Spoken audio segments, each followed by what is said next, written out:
السلام علیکم ورحمۃ اللہ. الحمدللہ والصلاۃ والسلام علی رسول اللہ. نیکیوں کے سیزن رمضان المبارک میں آج ایک نئی نیکی کا ذکر لے کر آپ کے سامنے حاضر ہیں.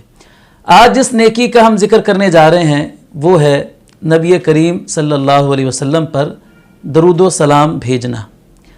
رسول اللہ صلی اللہ علیہ وسلم نے ارشاد فرمایا کہ جو شخص مجھ پر ایک بار درود بھیجتا ہے اللہ تعالیٰ اس پر 10 رحمتیں نازل فرماتا ہے، اس کے 10 گناہ معاف فرما دیتا ہے اور اس کے 10 درجات بلند فرما دیتا ہے. ایک حدیث مبارکہ میں آپ علیہ السلام نے اس شخص کو بخیل قرار دیا ہے کہ جس کے سامنے آپ کا نام نامی اسم گرامی لیا جائے اور وہ آپ علیہ السلام پر درود و سلام نہ پڑھے.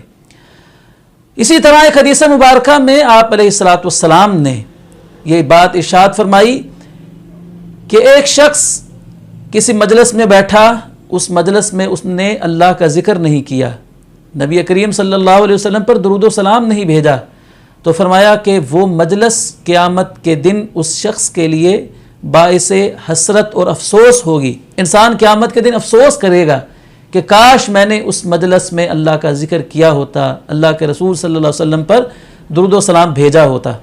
تو اس لیے جہاں رمضان المبارک میں ہم نے دیگر نیک اعمال سر انجام دینے ہیں، وہاں اللہ کے رسول صلی اللہ علیہ وسلم پر کثرت کے ساتھ درود و سلام بھیجنا ہے. درود و سلام کے مختصر الفاظ صلی اللہ علیہ وسلم ہیں. اس میں درود بھی شامل ہے اور سلام بھی شامل ہے. اسی طرح درود ابراہیمی جو ہم نماز میں پڑھتے ہیں، یہ وہ درود ہے جو خود رسول اللہ صلی اللہ علیہ وسلم نے سکھایا ہے. تو ہمیں مسنون درود و سلام ہی کا اہتمام کرنا چاہیے.